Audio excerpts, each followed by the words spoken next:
another absolute value question for you. So here, you want to calculate the definite integral, including absolute value of 4 minus x squared minus x plus 2. So if you graph each one of these separately and visualize this, you might be able to see what's going on. All right. Another way is to set these two equal to each other and find the intersection between them using algebra. So if you do algebra and set 4 minus x squared equals to x plus 2, you can bring x squared to the other side. Get x squared plus x, and 4 to the other side, negative 4 plus 2 gives you negative 2. So is this solvable? Let's see. If you calculate delta is b squared minus 4ac, which is going to be 4 times 2, which is 8, or 9. All right. So you can easily solve this by saying that ax is equal to negative 1 plus minus square root of 9 divided by 2, where x is negative 1 plus 3 divided by 2, x equals to negative 1 minus 3 divided by 2. So you have 1 and negative 4 divided by 2 gives you negative 2. So you can separate this into x minus 1 times x plus 2 equal to 0, and they have two intersections at 1 and at negative 2. But since you are on negative 3 to 0, this is the intersection that we're looking for. All right.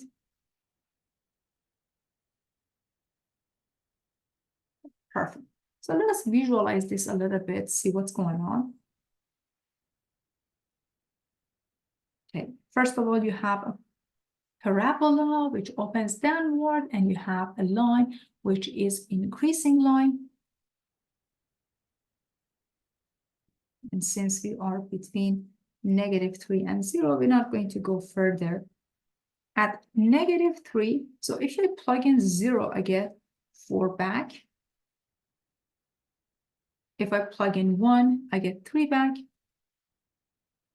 So here I have negative 2, which is going to be my 0.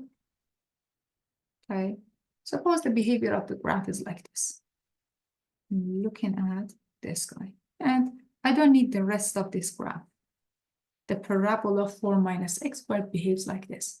And x plus 2, when x is equal to 0, you have 2. And when x is equal to negative 2, you get a 0 back. So let me use a different color.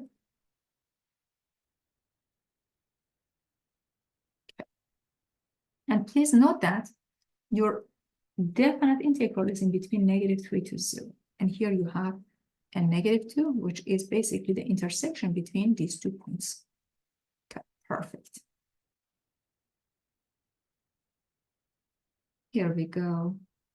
So how do we get rid of this absolute value? We can divide this up into 2 portions. Between negative 3 and negative 2, you have this portion of the graph. And as you can see, the line has a larger y value. This is the line, x plus 2, and down here, I have my parabola, which is 4 minus x squared. So first of all, I can divide this up into the definite integral negative 3 to negative 2 of x plus 2 minus 4 minus x squared dx. And then I can move on to the second part of my calculations, which is this guy here. Between negative 2 to 0, I have 4 minus x squared, which has higher y value. And down here, I have the line x plus 2.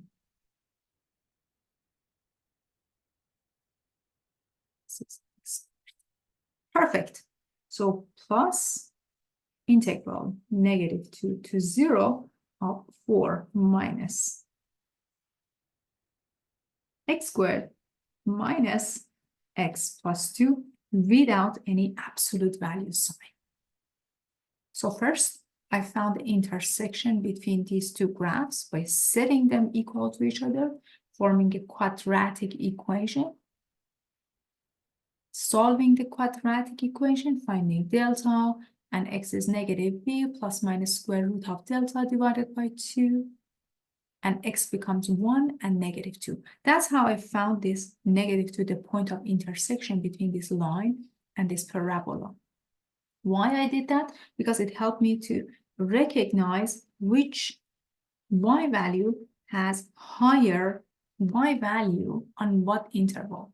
Between -3 to -2, line has higher y value than the parabola. So between -3 and -2, I wrote down x plus 2 first, minus my quadratic function. Between -2 to 0, as you can see, your quadratic function, your parabola has a higher y value, which is written here, minus the line, which has a smaller y value. The rest is just calculation, all right? So we can put this in bracket and do the calculation. So this guy is equal to, so if you distribute negative sign into parentheses, you have a half x squared, and you have -2x plus x cubed divided by 3.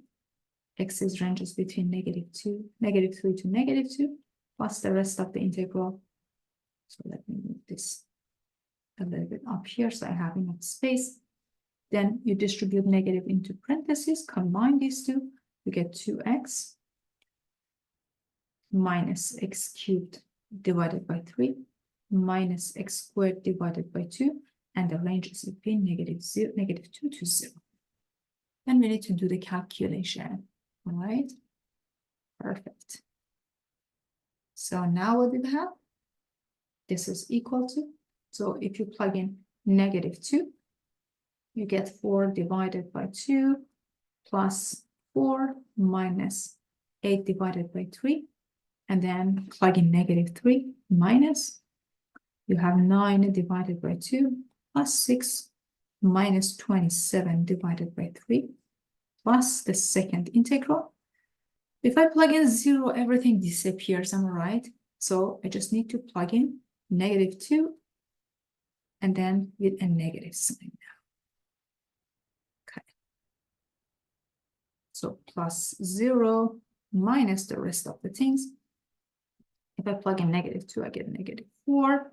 And then I have plus 8 over 3 minus 4 divided by 2. And if we calculate this, let me move this a little bit up. Here you have 2 plus 4 minus 8 over 3. And here, okay, this becomes 9. So you have -3 and -6. So you get -3 divided by 2. And here you have plus 4 minus 8 over 3. And then if I distribute this negative sign, plus 2. Do we have anything to get rid of? Okay, you have 8 and 12. Very good, 12 minus 16 divided by 3 minus 3/2. Okay, have more calculations. We can take the denominator 6. 72 minus 32 minus 9, which counts as, you have, let me see, so you have 40, right? Yep. 40 minus 9, 31, divided by 6. Take your time, write this down.